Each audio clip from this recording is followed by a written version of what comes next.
You're watching WEAR News, the morning current on WFGX. Good morning, 7 a.m. on a Tuesday, and thank you so much for joining us on the Morning Current. I'm Laura Hussey. And I'm Jared Willis. We'll get right to it. This morning there is a free speech battle, if you will, unfolding at Pensacola State College. This is from the Foundation for Individual Rights and Expression. They call themselves FIRE. They are accusing PSC staff of censoring student journalists.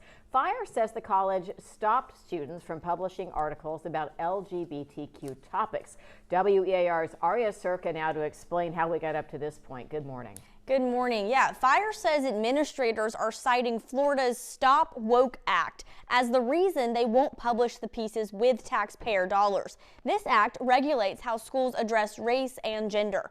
Quincy Kern, she's a sophomore who wrote an article about a drag queen for her journalism class.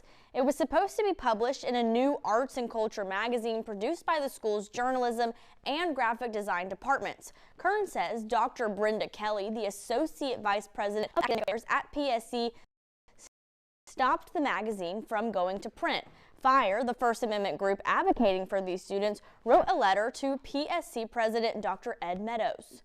And she said all of these have to be cut unless you remove all mention of LGBTQ. And we said we weren't going to do that because that defeats the whole purpose. I mean, we would like them to acknowledge that they've made a mistake here, that they have impermissibly hurt these students' First Amendment rights. Coletti says administrators did not say you can't print this. They said that they're not allowed to use state money or college money to support that printing. The school sent us this statement from Dr. Kelly that they also sent to FIRE. It reads in part, students completed the collaborative project without any intervention from me or any other PSC administrator. Academic freedom was not violated and students completed the project as assigned. Kern, the sophomore student, says a nearby bookstore plans to help fund the students' magazine so they may be able to publish it. Laura, Jared? A lot of people talking about this, of course, commenting on social media. Here we go. Mitchell says, grow up. No one owes you anything. Jalen writes in part, we have the right to free speech and freedom of the press, journalism. Censoring students' papers could be considered censorship and infringing on their rights. Michael says, in part, nothing is stopping them from printing and putting it out there, i.e. publishing their articles, but that doesn't mean that PSC has to pay for it. Take your articles and get them printed on your dime, not ours. We want to hear your thoughts. Do you think Pensacola State College should allow the students to publish their articles in the school's magazine? You can scan that QR and take part in the discussions. We will share the final results tomorrow morning. It's 3 after 7 o'clock. Good morning. Welcome again to the Morning Current. Let's talk the weather. Brooke, I like it. In the mornings, I like a jacket with it, but boy, the afternoons are so stunning. Yeah, it's going to be a gorgeous day again today. We have that beautiful weather as you are making your way out and about. Enjoy it. We do have that lovely weather over our Okaloosa Island camera. It is going to be gorgeous. We're already seeing 59 degrees, Pensacola 55, Navarre 54, and Jay 58, Mobile. We will have your highs upper 70s. Nice spring day for you. Radar staying dry, but we do have a few clouds that'll be rolling through today. You'll just notice a few passing clouds. You'll still have lots of sunshine mixed in. Winds are fairly calm. We're not going to be dealing with too much of a breeze as you head into your afternoon, but we will be seeing the flow coming more and more out of the south, and that's going to help to pump in some of that humidity. It's going to be feeling way more humid going into that Wednesday, Thursday, so get ready for that. Heading out the door today, it's looking lovely. We do have temperatures in the upper 70s for your highs, mostly sunny skies. Beautiful afternoon. Let's get a look outside, shall we? We shall. It is I-10 near 9 Mile Road this morning. No problems there, it would seem, and we have no reports of anything that'll slow you down. Pensacola police say several people were arrested after a takeover at Cordova Mall. It was Saturday. PPD says about 400, quote, young people swarmed the mall. They say it was chaotic and an alarming situation. Some were fighting, they say. They also say they were aware of flyers promoting the takeover, so they were taken down, but it still happened. So PPD was prepared, they say, with twice as many officers as around the rest of the city. They say the arrests included battery on a police officer. 15 juveniles were trespassed from the property, and several stores closed early. Eventually, the entire mall closed early. And then some restaurants and other businesses outside of the mall also closed early when the crowd moved to their locations. Okay, this comes after Sheriff Chip Simmons squashed a so-called takeover on Pensacola Beach last week. He says on that one they spoke to the organizer and told him it would be an unsanctioned event and that he would be responsible for anything that happened. Police Chief Windstrom says they have a meeting with mall management today to talk about how to better respond to this kind of thing down the line. Some of that may be even considering at some point in time the mall prohibiting unaccompanied minors. Because when you have 500 kids and no adults, it could be a recipe for a very difficult night, which it was. And so that's something I think the mall needs to think about, and we'll see what other steps that they come up with. Because at the end of the day, you can't police yourself out of every situation. Well, the chief says overall there was very little violence and property damage, urging parents to take notice where their kids might be going. All right, we received nearly 400 comments on social media about all of this. A lot of people frustrated, some with how it was handled, some with the young people involved. Daniel says, were they spending money or loitering? I don't see how having an issue with mall walkers. Candace writes it's private property. All they have to do is enforce a policy of no unaccompanied minors. And from Kent, zero tolerance for this stuff. It's not funny or cool to disrupt businesses for folks who want to enjoy a mall or simply a day at the beach, etc.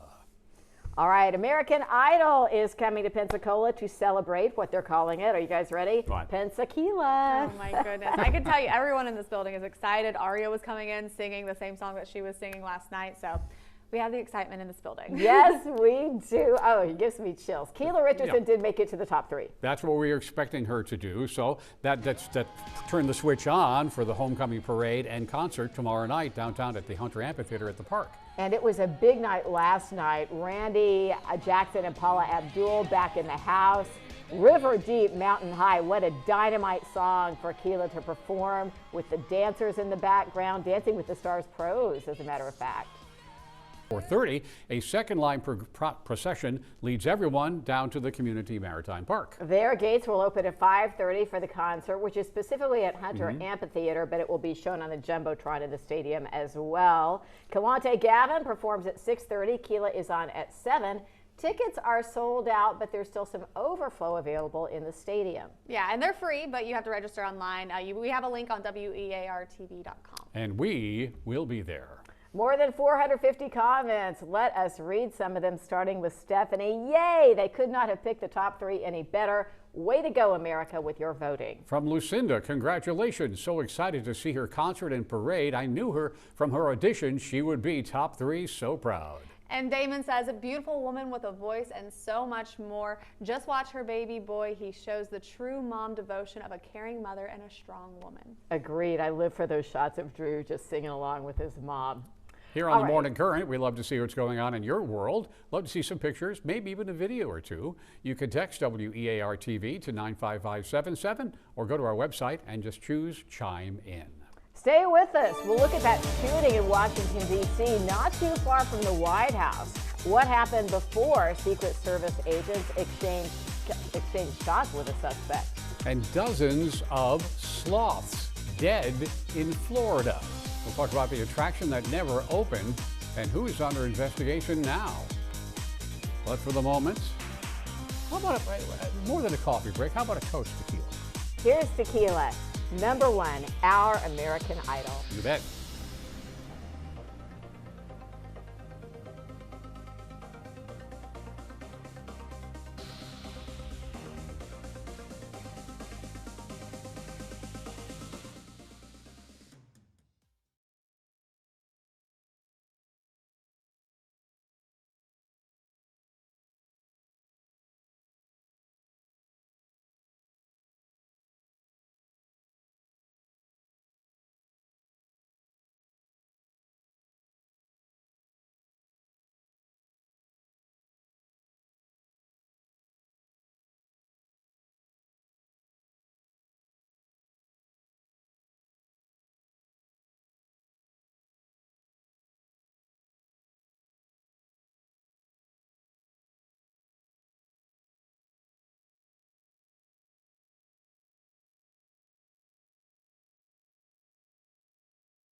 The U.S. military says it, quote, blew up 6 small Iranian boats in the Strait of Hormuz. And the U.S. military is saying Iran launched multiple missiles and small boats at U.S. naval ships as well as at commercial ships. They said they fired warning shots near U.S. Navy destroyers and near the strait.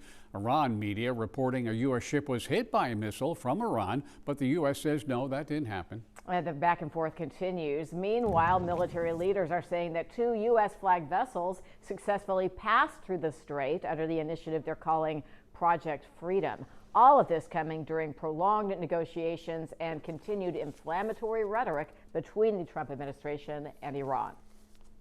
They want to make a deal. They're decimated. They're having a hard time figuring out who their leader is. Anything we can do to undermine that control is a good thing. But let's remember that this was not an issue before this war. Iran's Navy denying U.S. reports of commercial ships passing through the straits.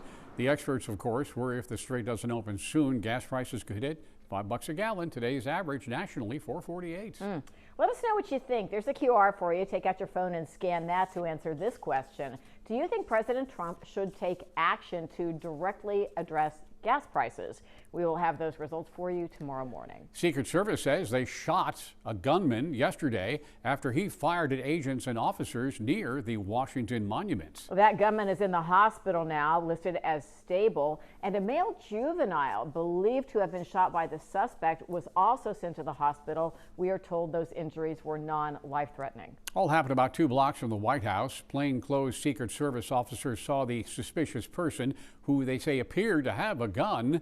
A uniformed member followed the suspect. He ran away and then fired towards officers, trying to figure out why. Here in Florida, Governor Ron DeSantis has signed a new congressional map into law. Announced the signing of Yes HB 1D yesterday on social media with a message, signed, sealed, and delivered. These new lines do make substantial changes to 21 of Florida's 28 congressional districts. Political analysts say the move could flip up to 4 seats from Democrat to Republican in the upcoming elections. All these seats are near Orlando, Tampa Bay, down in South Florida as well. Voting rights groups are expected to challenge this in courts. Meanwhile, proponents are arguing the legislature is on firm legal ground.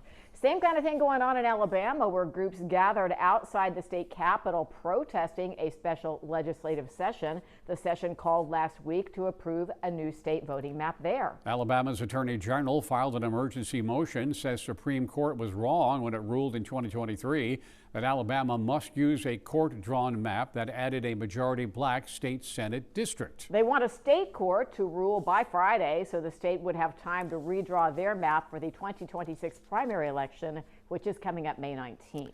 I guess this doesn't happen often, but federal prosecutors are siding with the New York Times to unseal a purported suicide note written by Jeffrey Epstein. The note is sealed as part of criminal proceedings involving Epstein's former cellmate, Nicholas Tartaglione. Times asked for the note to be unsealed because Tartaglione has talked about it publicly, telling the paper he found the note tucked in a book after Epstein's unsuccessful suicide attempt in July of 2019. That was when Epstein was found unconscious with a handmade noose around his neck. You might want to know about this. At the time, Epstein accused Tartaglione of trying to kill him, then said he didn't remember what happened. And as you know, Jeffrey Epstein was found dead in his cell 2 weeks later. Federal prosecutors wrote to the judge this week pushing to unseal this suicide note. And we have this. More sloths are connected to an upcoming Florida tourist attraction. They've died. This story is so hard to understand. A place was going to be called Sloth World. It was a place for sloths, but it never opened. 31 sloths meant for that attraction died between December of 24 and February of 25. 2 living sloths were taken from the attraction's care and have since died. Sent to the Florida Zoo for rehab, the sloths were underweight and began treatment for gastrointestinal issues. 2 others had to be euthanized to prevent any further suffering. A criminal investigation has been launched by both state and local authorities. News outlets have yet to make contact with numbers listed for Sloth World. I want to add what you're looking at were storage buildings where these tropical animals were placed in December by the organizers of a place that was supposedly meant for sloths. The hypothermia killed them.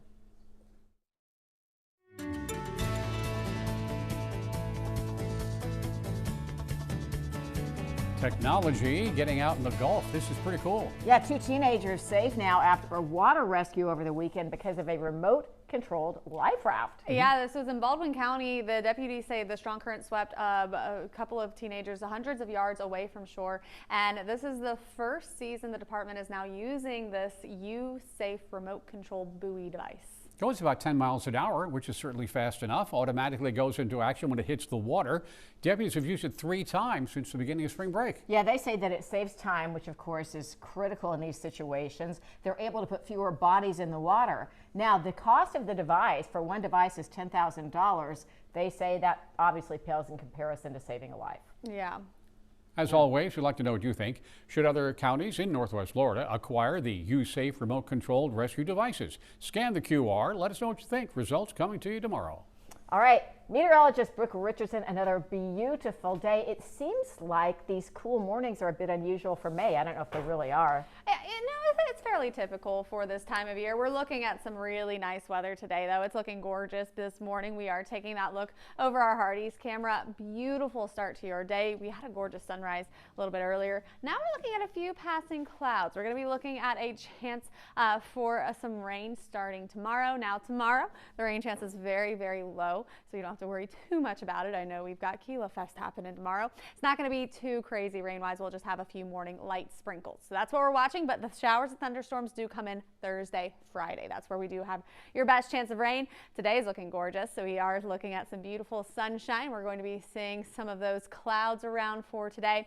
We'll have it more of a passing cloud forecast. Let's take a look at that Wednesday forecast. You can see we do have a little bit more of the clouds. It'll feel more humid. You'll have high humidity through Wednesday, Thursday. This is your chance of rain on Wednesday, so it's going to start in the morning. A chance of some light showers. It will be light to moderate showers. Looks more like just a wet morning. We're not expecting thunderstorms.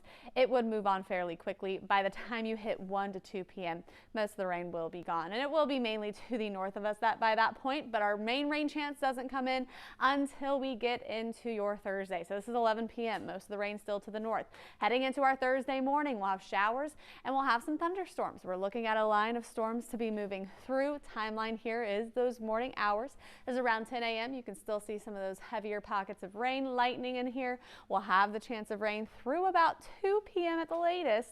By that point, those showers should be out of here. We'll look calmer through the evening, but we're still expecting a chance of rain heading into our Friday. Now that chance of rain on Thursday does have a low end severe threat with it. We're looking at a level 1 out of 5 for severe storms. Main concern is going to be those gusty to damaging winds. It does look like the storms will stay a bit stronger to the north of us, but we'll still be watching them as they dip through because we could still see that wind threat as those storms move to the south.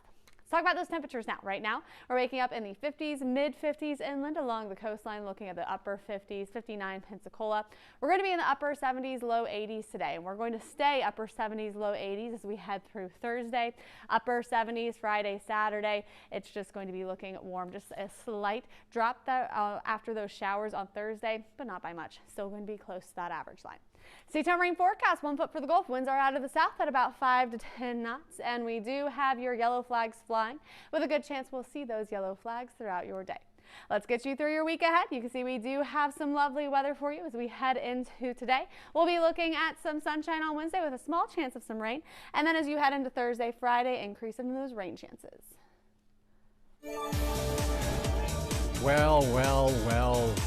Surprise, surprise, surprise. Lively versus Baldoni.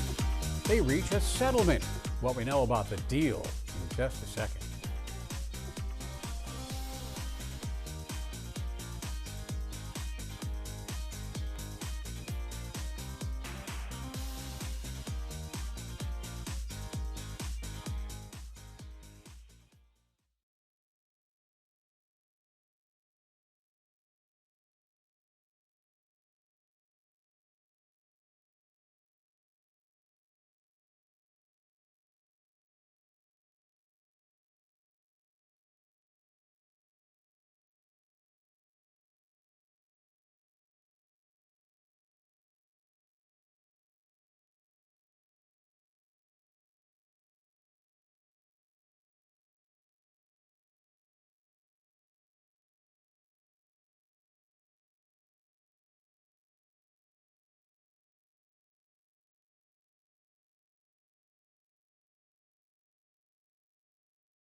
Oh, it's a good lead line for this story. It ends with a settlement. That was good. Yeah, that was okay. good. Actually, that is for AJ or Olivia, Yeah. whoever wrote that one. Blake Lively and Justin Baldoni, and what had to be a surprise to a lot of us, ending their 2-year legal battle. Yeah, they reached a settlement before their case was set to go before a jury later this month. The case started with a complaint filed by Lively in December of 2024, claiming Baldoni and other leaders in the film created a hostile work environment, sexual harassed her, and launched a smear campaign to ruin her reputation. They had dueling lawsuits for a while, blaming each other for hurting their reputations. You know the story. The judge dismissed Baldoni's suit and pretty much gutted Lively's. So here is the new development. Yeah. Lively and Baldoni releasing a joint statement saying, quote, "We remain firmly committed to workplaces free of improprieties and unproductive environments." Continuing, "We acknowledge the process presented some challenges and recognize concerns raised by Ms. Lively deserve to be heard." But wait, there's more. They also said the end product, the movie It Ends With Us, is a source of pride to all of us who work to bring it to life, raising awareness and making a meaningful impact on the lives of domestic violence survivors and all survivors, a goal that which we stand behind. By the way, the movie did particularly well, $351 million at the box office. Wow. Okay. Well, that puts a bow on that. And now we have an update on Dolly Parton. Not sure she's okay right now. Yeah. Yeah, she's sharing an unfortunate update on her health. The country icon says she's canceling her Las Vegas residency following several health setbacks. It was originally postponed back in September. She says the good news, she's improving every day.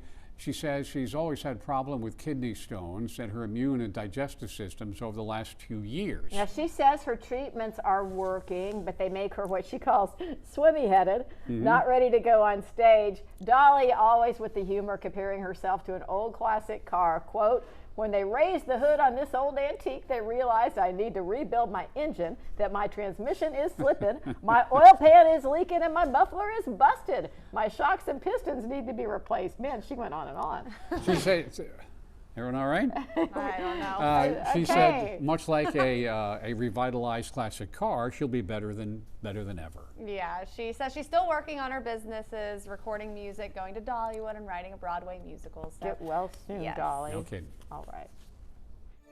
Chime In is sponsored by Pensacola Habitat for Humanity. I'm going to grab this first one. This is another dahlia from Tom Courts. If you look in the garden catalogs, there's so many kinds of dahlias. They're so spectacular, but Tom, getting them to grow is a different story. That's beautiful. That is pretty cool. This is from Michael Riley. Yes. Aw, having a wonderful day with Deuce. He still wants to sit in my lap. That is a lap dog. Yeah, that is a great photo. Yeah. Who needs a weighted blanket when you have Deuce? Right. He's a good dog. All right, ahead, the collapse of Spirit Airlines has left some fallout, of course. How is that trickling down for travelers, employees, and for Pensacola International Airport? We'll take a look.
Well, you know about Spirit Airlines closing up shop over the weekend. A lot of travelers left simply stranded and employees without a paycheck. Yeah, the discount carrier shut down abruptly, canceled all flights and operations on Saturday. They were in operation for 34 years altogether. They are the first major U.S. airline to go out of business for financial reasons in a quarter century.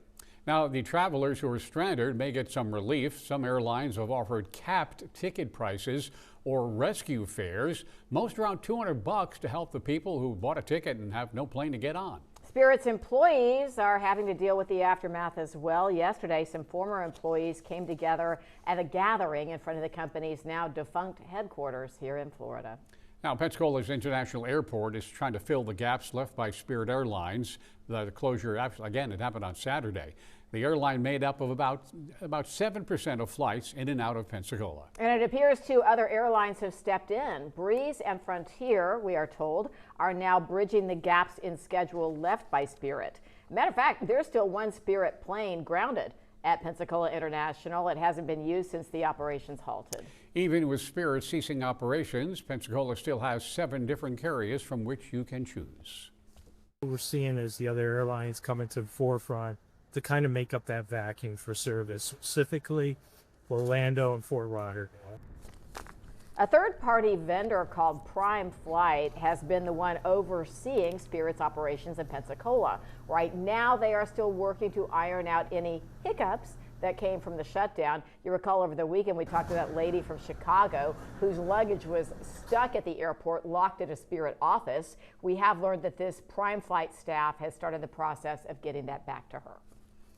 It is 7:32. Good morning to you. Let's take a look at the great outdoors. Another beautiful day, I think. It makes it hard to be inside and working, doesn't it, Brooke? It's stunning afternoon. It's just gorgeous. Yeah, we're going to see that nice weather. And the thing is, things are changing as we head into the end of the week. So you want to really just get out and enjoy this nice weather that we're seeing today. We should see an improvement by the weekend, but Wednesday will look a little different. Still nice. You'll still be able to get outside, but we'll have some more clouds, humidity, and then rain Thursday, Friday. Right now, things are looking lovely. We do have a beautiful start to your day. Currently, temperatures are going to be ranging from the upper 50s, low 60s along the coastline. Inland, we're seeing the upper 50s, even seeing 60s inland as well in Bay Minette. We're going to be looking at your highs getting into those upper 70s today. Radar is staying nice and calm this morning. You'll have mostly sunny skies. You'll be dealing with a few passing clouds. Now the winds are going to start to come more and more out of the south. You'll start to notice a little more humidity building through the day today, and you'll feel it tomorrow. Heading out and about today, you do have your temperatures getting into those upper 70s for your highs this afternoon. Checking out your Tuesday morning drive. This is I-10 near Kersey Road. Things are moving along smoothly, starting to stack up a little bit, but no specific problems to tell you about at 7:33. We'll get some comments on this in just a second or so, but first let's tell you there's a new push to bring back a gun buyback program in Pensacola. The gun buybacks let people voluntarily surrender firearms to law enforcement in exchange for cash or gift cards. Last time they did one here was 2021. There were $10,000 dedicated to the buyback, and that was all gone in about an hour. Now, a local woman is calling on city leaders to do it again. Pensacola Police Chief Eric Windstrom says he's interested in learning more about the possibility of the program here. City says a council member or the mayor would need to sponsor a gun buyback event before the city could vote. Nearly 200 people weighed in about this. Let's start with Matthew. Do y'all really think criminals are going to bring their guns in for a buyback program? Gabe writes, not for sale. Eric says in part, you don't want to sell your guns, then don't. This isn't rocket science. And from Todd, great idea. If someone has a gun in their home and has no intention of ever using it, why keep it around and take the chance of it getting into the wrong hands, making all of us less safe? Let's hear more from you. Scan the QR on your screen and answer the question. Do you think the city should sponsor a gun buyback program? We will have the final results for you tomorrow morning. Let's get to the important news. The Met Gala, or is it a gala? I just don't know. Bringing the stars to fashion's biggest night. We'll look at the fashion, those that were nice and those that were silly. Let's just enjoy some coffee while we ponder on that for a little bit. Yeah, exactly. We're thinking about it all. We're sure glad you're hanging out with us this morning. Cheers.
Well, the 2026 Met Gala is in the books, and as you can imagine, the looks were big.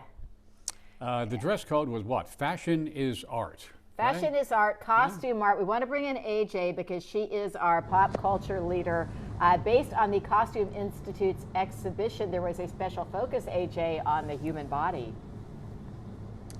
That's right. It was the theme was fashion is art. There's a Met Gala Costume Institute exhibition right now that's about costume art, but really a focus on the human body and how it affects the human body. So we saw some on theme. A lot of times you just don't see that on thing. But look at the next one. This one is taking it very literally. Fashion is art. This is Heidi Klum. She actually didn't even work with a fashion designer. This is her normal Halloween makeup effect guy. His name is, what is his name? Mike somebody? Mike Marino. Marino. Yeah. He, you know, if you follow her Halloween looks, they're always over the top like this. So this is totally on brand for her.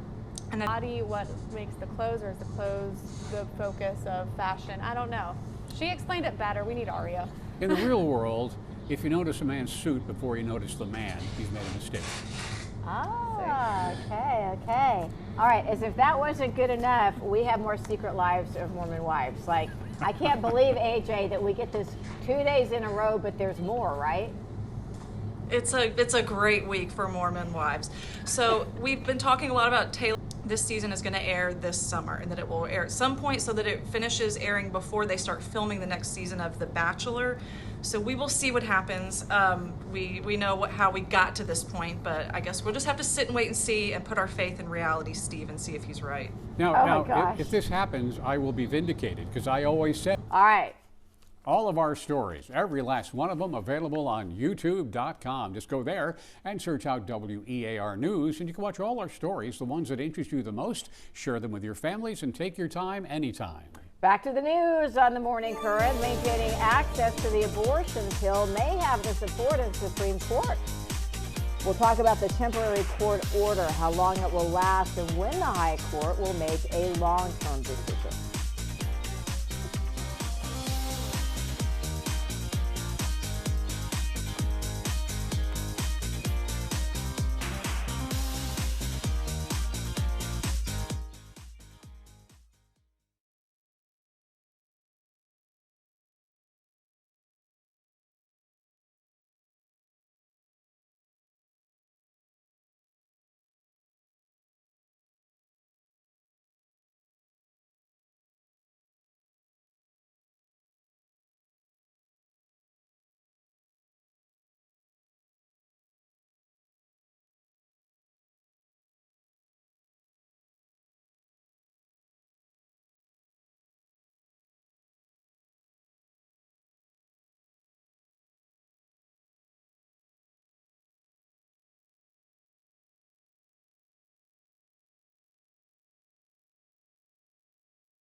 The U.S. Supreme Court is restoring widespread access to the abortion pill for now. Yesterday, the High Court issued administrative stays on a lower court order. Essentially, this new order restores access to mifepristone without the need for an in-person doctor's visit. That means it can be prescribed via telemedicine, and you get it through the mail.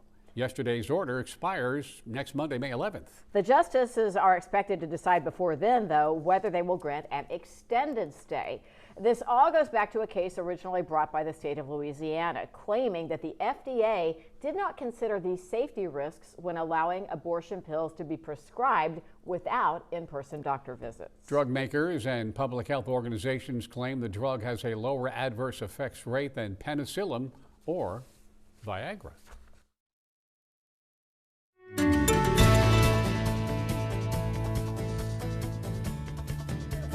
7:45 now. I think we have a new batch of photos from Artemis they're slowly doling these things out to us to keep us interested.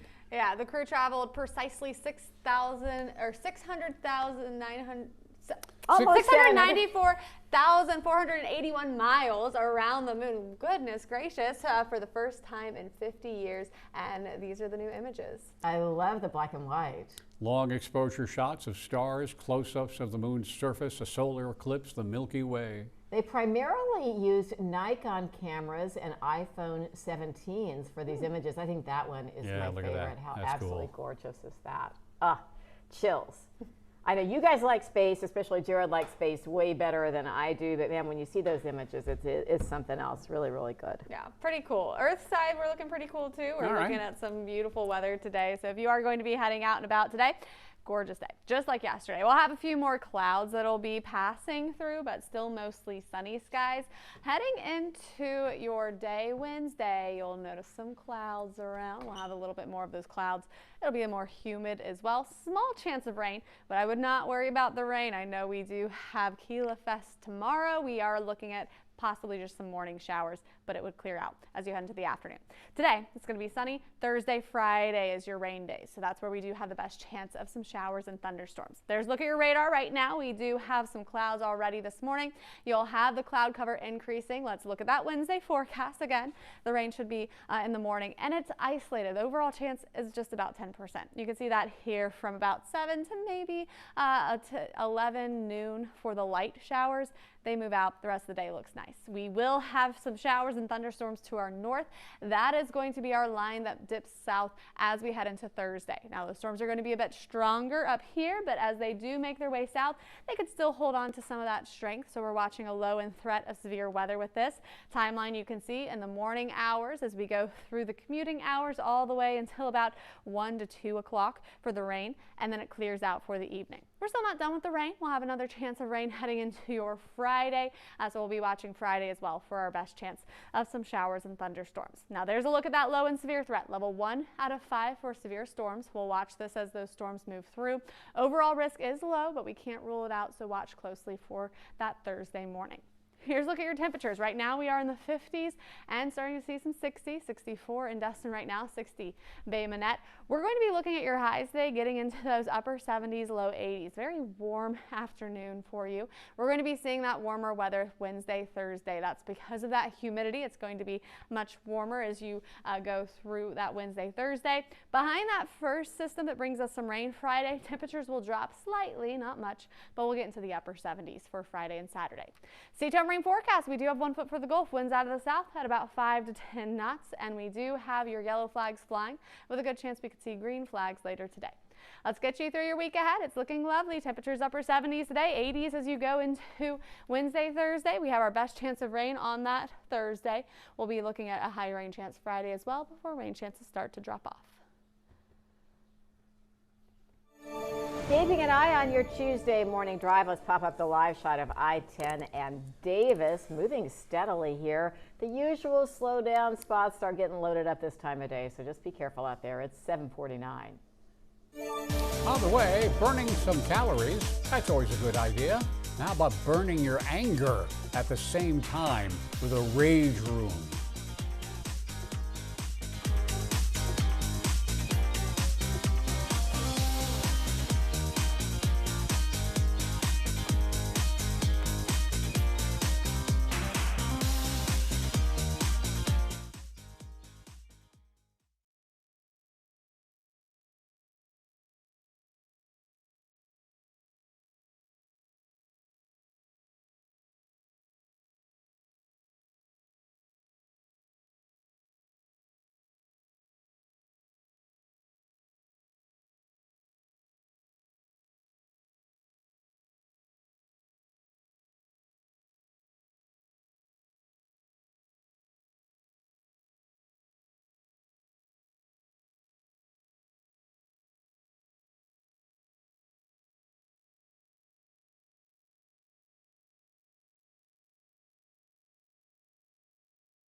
Okay, apparently next time you're dealing with someone who's angry, you should ask them, have you worked out today? Maybe you should work out.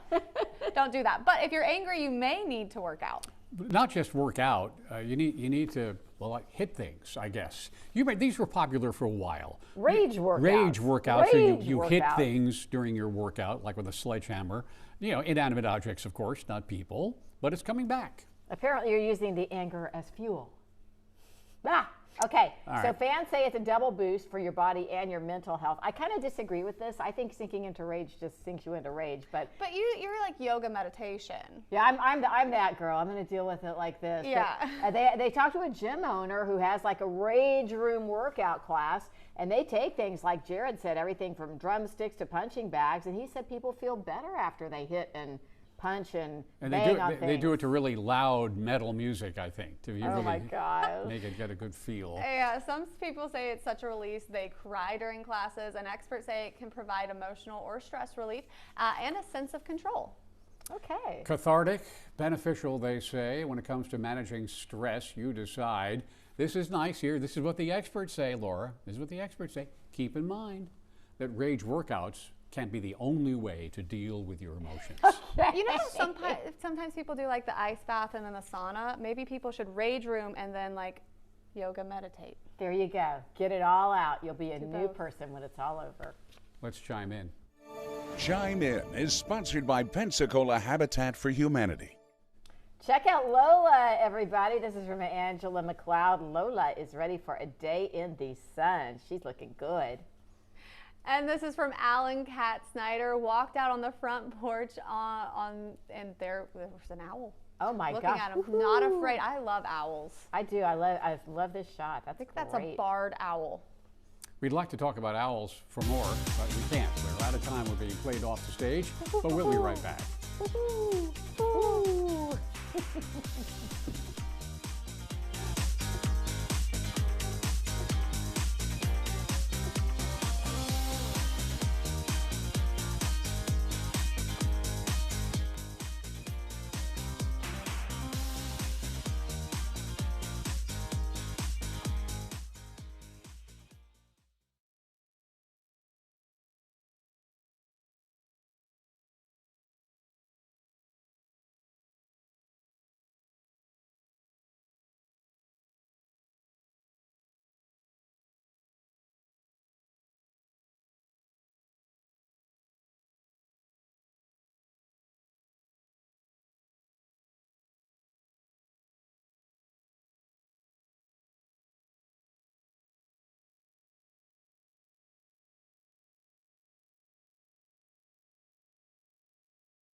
I do have some lovely weather today. Temperatures will be warming up, upper 70s, nice mostly sunny skies. Cloud cover will increase a bit tomorrow. Small chance of some morning light showers. Best chance of rain is still Thursday and Friday. That's where we'll see some showers and thunderstorms. Low in threat of severe weather Thursday. Well, maybe if you feel some rage and anger, just sit here and look at this for a while. Oh, that is pretty peaceful, the Okaloosa Island Pier Cam. Thanks so much to them for always giving us a view of what's going on underneath the water. That's it for the Morning Current for today. But yes, back tomorrow right here at 7 o'clock. We'll see you then.